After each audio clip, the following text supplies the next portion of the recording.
Animator Bhavyasri తమకు తెలియకుండా వారి పేర్లతో సుమారుగా 4.5 కోట్ల రూపాయలు మోసం చేసిందని చోడవరం గ్రామంలో ఉన్న 43 డ్వాక్రా సంఘాలు ఆందోళన వ్యక్తం చేశారు. గత 4 రోజుల క్రితం గుంటూరు కలెక్టరేట్ కార్యాలయ సిబ్బంది మా గ్రామానికి వచ్చి ఒక్కొక్కరి పేరు మీద ₹1,00,000 రుణం ఉందని మహిళలకు తెలిపారు.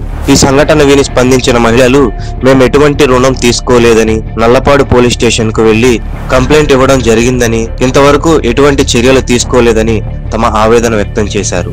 శుక్రవారం చోడవరం గ్రామానికి వచ్చిన మీడియా ప్రతినిధులకు తమ గోడును వెళ్లబోసుకున్నారు. ఈ సందర్భంగా వారు మాట్లాడుతూ యానిమేటర్ భవ్యశ్రీ చేసిన మోసానికి న్యాయం కావాలని డిమాండ్ చేశారు. మా పేరు మీద ఉన్న లోన్లకి మాకు ఎటువంటి సంబంధం లేదని వాపోయారు. యానిమేటర్ భవ్యశ్రీని అదుపులో తీసుకుని న్యాయం చేయాలని కోరారు. యానిమేటర్ భవ్యశ్రీ చేసిన మోసంపై మా ప్రతినిధి దుర్గారెడ్డి ఫేస్ టు ఫేస్. మొన్న తెనాలి, నిన్న పొన్నూరు, నేడు చోడవరం. ఈ గుంటూరు డిస్టిక్ లో ఏం జరుగుతుంది? ప్రధానంగా డ్వాక్రా సంఘాలలో కొన్ని అక్రమాలకు పాల్పడి యానిమేటర్లు కొంత మొత్తానికి దోచుకున్నారనేటువంటి నినాదం మనం డిస్టిక్ కలెక్టరేట్ లో అలాగే ఎస్పీ ఆఫీస్ లో వింటూ వస్తున్నాం. దీనిపై నేడు మనం చోడవరం గ్రామానికి వచ్చేసి ఉన్నాము. ఈ క్రమంలో చోడవరంలో కూడా ఇలాంటి మోసమే జరిగిందని గ్రామస్తులు చెప్తూ ఉన్నారు. అసలు ఈ చోడవరం గ్రామంలో 43 డ్వాక్రా సంఘాలకి పైగా ఉన్నటువంటి ఈ చోడవరం గ్రామంలో ఈ 43 డ్వాక్రా సంఘాల మీద సుమారు 4 కోట్ల రూపాయల స్కామ్ జరిగిందనేటటువంటి విధానాన్ని మనం వింటూ ఉన్నాం. అసలు ఏం జరిగింది, వీళ్ళకి జరిగినటువంటి అన్యాయం గురించి మనం తెలుసుకునే ప్రయత్నం చేద్దాం. చెప్పండి అమ్మా, అసలు మీకు ఏం జరిగింది? మాకు చోడవరం అండి, మాది శ్రీ లక్ష్మీ మహిళా గ్రూప్. మీకు లోన్లు నల్లపాడు బ్యాంక్ నుంచి లోన్లు తీసుకున్నారని అడిగారు. అడిగితే మాకు అసలు మేము తీసుకోలేదండి, అసలు ఆ బ్యాంక్ ఎటువంటిదో మాకు సంబంధం లేదు, మేము అసలు ఇప్పుడు వెళ్ళారు, మేము ఏటుకూరు బ్యాంక్ మాత్రమే తీసుకున్నాం అని చెప్పామండి. చెబితే అన్నది అమ్మ మీరు తీసుకున్నట్టు దీంట్లో కాగితాలు ఉన్నాయమ్మా, మరి దానికి సమాధానం ఏందని అడిగింది. అప్పుడు మేము పోలీస్ స్టేషన్ కి వెళ్ళాం, నల్లపాడు పోలీస్ స్టేషన్ కి. అక్కడికి వెళ్లి సమాచారం అందించాం ఆయనకి.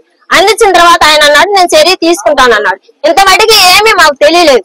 భవ్య కాడికి వెళ్తే ఇంటికి వచ్చిందేమని చెప్పి 4-5 సార్లు వెళ్ళినా కూడా అసలు ఆమె ఇంట్లో లేదని చెప్తున్నారు వాళ్ళు. మొత్తం మీద మీరు లోన్ తీసుకున్నారని చెప్పి మీకు నోటీస్ వచ్చినాయా? నోటీస్ ఏం కాదండి, ఆమె ఖాతాలు తీసుకొచ్చి మీరు తీసుకున్నట్టు కనపడుతుంది లోను, మరి దాని సమాధానం ఏంది, నిజమా వస్తుందా అని చెప్పి మాట్లాడిందండి. ఎంత తీసుకున్నారని చెప్పి చెప్తున్నారు? గ్రూప్ కు వచ్చి 10 లక్షలు అండి. ఎన్ని గ్రూపులు ఉన్నాయండి? 43 గ్రూపులు ఉన్నాయి. 43 గ్రూపులకు కూడా తీసుకున్న 10 లక్షల కాడి గ్రూప్ కాడికి తీసుకున్నట్టు చూపించింది. చేపెడితే మేము తీసుకోలేదు కాబట్టి మేము ఎందుకు కట్టాలి, మేము కూలీ నాలి చేసుకొని కడుతున్నాం, ఇవి కూడా మేము ఎందుకు కట్టాలి? మేము అడిగిన గ్రూప్ కి మామూలుగా డబ్బులు అడిగితే ఇప్పించినందుకు డబ్బులు అడిగితే 6,000 ఇస్తేనే గ్రూప్ డబ్బులు ఇప్పిస్తాను, లోన్ ఇప్పిస్తాను అన్నప్పుడు మేము కట్టామండి. తిన్నామో తినలేదో అన్ని మా సమస్యలు మాకుంటాయి, మేము కట్టినప్పుడు నువ్వు ఎందుకు ఇప్పించలేదు? ఇదివరకు లా కాదు, ముందిస్తేనే కట్టేది. సాధారణంగా ఏ బ్యాంక్ లో లోన్ తీసుకుంటూ ఉంటారు? మేము ఏటుకూరు చైతన్య గోదావరి బ్యాంక్ లో. ఇప్పుడు మీకు ఏ బ్యాంక్ లో తీసుకున్నారని చెప్పి వచ్చింది? నల్లపాడులో తీసుకున్నారని చెప్పి మీ దగ్గరికి వచ్చి చెప్పారు. అయితే మీ సంఘాల వాళ్ళు ఎవరు మీరు యానిమేటర్ అడగలేదా? వెళ్ళాము, వెళితే లేదు, లేనప్పుడు మరి మాకు ఎట్టో తెలిసింది. ఆ కూడా మెల్రం మంది వచ్చినాం కూడా వెళ్తే లేదండి, లేనప్పుడు మేము దాని సమాధానం అమ్మ మీరు బ్యాంక్ మేనేజర్ అప్రోచ్ అయ్యారా? మీరు చెప్పారు మేడం గారు వచ్చి నోటీసులు చూపెట్టిన తర్వాత మేము భవ్య వాళ్ళ ఇంటికి వెళ్ళాం, 4-5 వెళ్ళాం. వెళ్ళి చూస్తే ఇంట్లో లేదు, ఆ నైట్ వెళ్ళిపోయింది లేదని చెప్పారు. వాళ్ళ అత్తయ్య వాళ్ళు వాళ్ళ ఆయన వాళ్ళు ఉన్నారు, లేదని చెప్పారు. ఇప్పుడు 4 రోజులైంది, ఆ నాచోకి తెలియలేదు. పోలీసులు కంప్లైంట్ ఇచ్చొచ్చి 4 రోజులు అవుతుంది, వాళ్ళు ఏం చేస్తున్నారో తెలియదు. మరి బ్యాంక్ నుండి నోటీసులు వచ్చినాయి, మరి ఆ బ్యాంక్ వాళ్ళు ఏం చేస్తున్నారో, మరి పలానూరులో ఇన్ని నోటీసులు వచ్చినాయి, ఎందుకు వచ్చినాయి వాళ్ళు పట్టించుకున్నదని ఇప్పుడు బ్యాంక్ మేనేజర్ అప్రోచ్ అయ్యారా? ఎందుకంటే మీరు సంతకాలు పెట్టలేదు అని చెప్తున్నారు కదా. సో మీ సంతకాలకి బ్యాంకులో ఉన్నటువంటి సంతకాలను మీరు టాలీ చేసుకునే ప్రయత్నం బ్యాంక్ మేనేజర్ ఏమైనా కలిసారా? లేదా, ఇంకా స్టేషన్ కి వెళ్ళి మేము కంప్లైంట్ ఇచ్చాము. వాళ్ళు అన్నారు మేము చేస్తామమ్మా, మీకు న్యాయం చేస్తాం మేము అన్నారు. ఇంత వాటికి ఆచూకీ లేదు సార్. భవ్యశ్రీ కూడా పరారులో ఉంది, తను కూడా ఊర్లో లేదు. మరి నిన్న నల్లపాడు స్టేషన్ కూడా వెళ్ళారు కదా, నల్లపాడు స్టేషన్ లో మీరు సిఐ గారు ఏమన్నారు? కంప్లైంట్ ఇచ్చాం సార్, మేము చర్య తీసుకుంటామని చెప్పారు.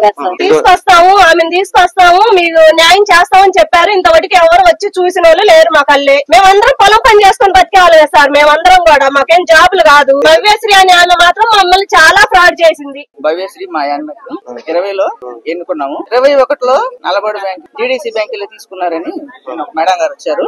ఆ మేడం గారు మనిషికి ₹1,00,000 ఉన్నాయని చెప్తున్నారు. ఆ లోన్ కి మాకు ఎలాంటి సంబంధం లేదు. ఆ మేనేజర్ గారు గాని, భవ్యశ్రీ గాని, విజయలక్ష్మి గాని, వీళ్ళందరూ ఎవరెవరు ఎలా చేశారు మాకు తెలియదు. మాకు ఆ బాకీ సంబంధం లేదు. మేనేజర్ గారు బయటకు వచ్చి మాకు న్యాయం చేయాలి. బయోడేటా మెప్మా కావాలంటే అప్పుడప్పుడు మేము బయోడేటా మొత్తం ఇచ్చేస్తున్నామండి. మెప్మా వాళ్ళు పరిధిలో కావాలంటే మేము ఇస్తున్నాం. ఫోటోలు ఇస్తున్నాము, ఆధార్ కార్డు ఇస్తున్నాం, రేషన్ కార్డులు ఇస్తున్నాం, అన్ని ఇస్తున్నాం. ఫోన్ నెంబర్లు మా జాతకం అంతా ఇస్తున్నాం. మా జాతకాన్ని తీసుకెళ్లి 40 బ్యాంకులు పెట్టి మొన్న వెళ్ళి కేసు పెట్టొచ్చాము. పోలీసు వారు ఏం న్యాయం చేస్తారని ఆ పోలీసు వారి కోసం ఎదురు చూస్తున్నాం. మేము నేను 1 లక్ష రూపాయలు తీసుకున్నాను వచ్చింది. మా గ్రూప్ లో 8 మంది జాయిన్ చేసింది. ఆ గ్రూప్ లో లీడర్స్ నేను వేరే వాళ్ళని పెట్టింది, చూపించింది మా పేర్లు. ఇంకా 2 పేర్లు ఏమో ఏరే గ్రూప్ లో చూపించింది. అది మీ గ్రూప్ మీద ఎంత తీసుకున్నారని చెప్పి వచ్చింది. ఆ పేరుకు 1 లక్ష కాడికి 8 లక్షలు తీసుకున్నారని చెప్పింది.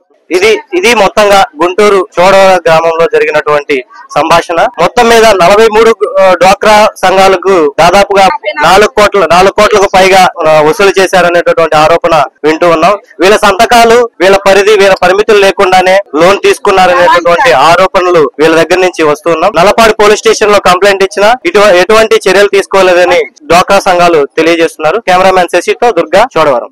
జరిగిన మోసంపై GDCC bank chairman Makkina Mallikarjunarao ఏమంటున్నారో చూద్దాం. తప్పకుండా వాటన్నిటి మీద కూడా బ్యాంకులో ఉన్నటువంటి ఉన్నతాధికారులతో మాట్లాడుతున్నాం.